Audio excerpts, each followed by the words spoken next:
G'day, hi, and welcome. Alright, this time of year there's not a lot of stuff to take pictures of, but I figured I'd show you guys, rather than showing you a demo of the camera, which I've done in another video, of my Nikon D100 it's a 2003 camera, but just to show you some of the pictures I got. Some of these are, this is like, for example, right from the camera, playing around with it manual. Some of the shots are going to be enhanced through what you call it, Adobe Photoshop or whatever, such as the next one coming up. But most of them are what you're seeing is what you get out of the camera. Like this one, I pumped up the colors a bit on this one.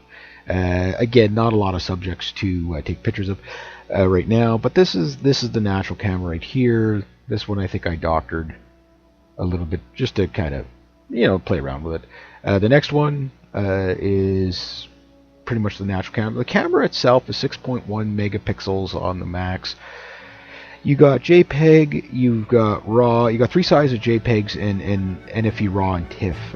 Now I'm back into the stock photography again, and what I'm finding is that even though it's an older camera, some of the stock agencies won't take 6.1 megapixels. They want 6.3 or bigger.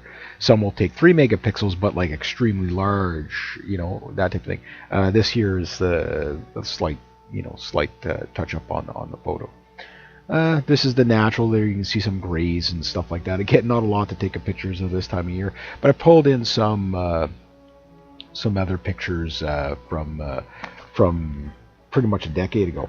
Now, the interesting thing about this camera is that even though it's old technology, it still does take pretty good shots. Now, the lenses I'm using is an 18 to 70 mil and a 70 to 300 mil with a macro feature. The 70 to 300 is a Sigma lens, and the 18 to 70 is a Nikon DX lens. And I like both lenses. They're very useful. They're not the sharpest lenses. There's always this compromise of depth of field. There's always a compromise in the sharpness. These are deer droppings, but that's the natural color of deer droppings from my camera. This was the first sign of color this spring. It is now April 30th here in Canada, Quebec. Or Quebec, Canada.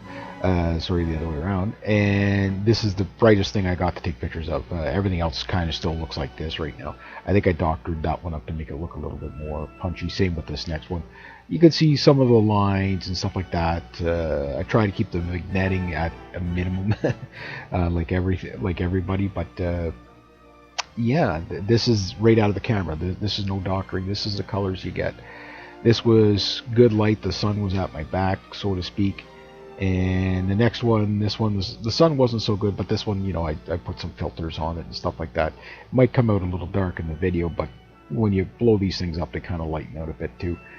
So the capability of the camera, the better glass you put on this, the better. This lens I used, for example, I was lens whacking, which I did another video on, and I was using a de jour 75 to 150 Pentax lens. This is the 70 to 300 on the flowers, and coming up is the de jour 75 to the Pentax lens.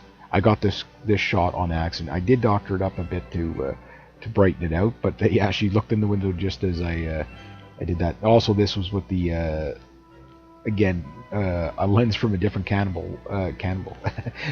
so I cannibalized the lenses to work in the lens whacking. But this here was probably the hot air balloon was probably like a 50 mil lens or something like that.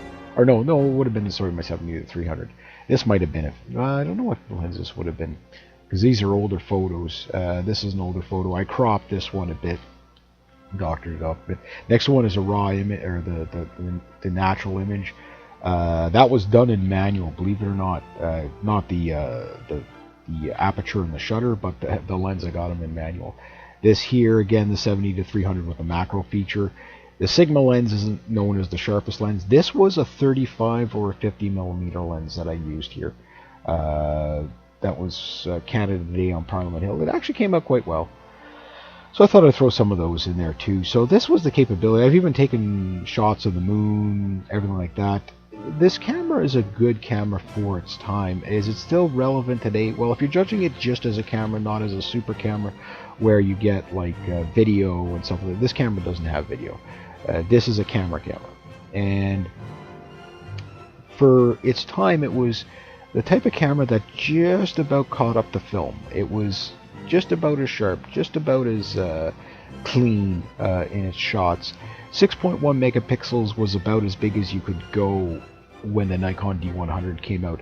I love this shot. This was my 70-300. The light, everything just came out perfect.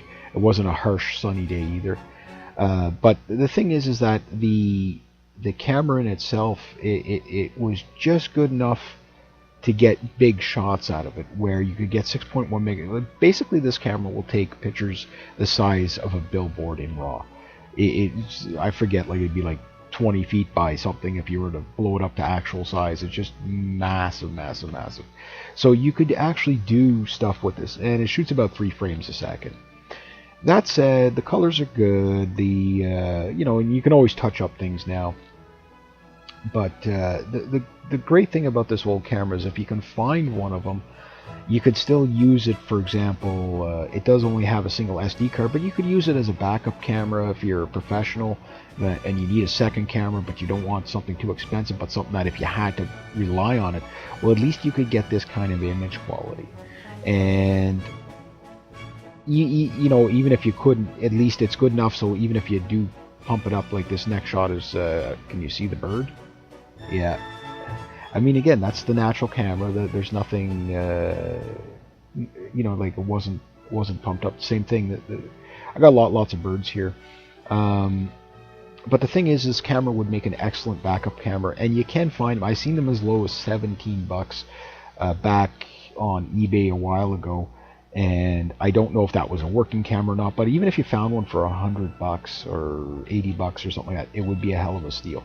So anyway, hope you guys enjoyed that. So yeah, there we go. So anyway, have yourselves a great day. Rate, subscribe, share, comment, like. Be true to yourself, be true to others. Always do the right thing. And yeah, have yourselves a great day.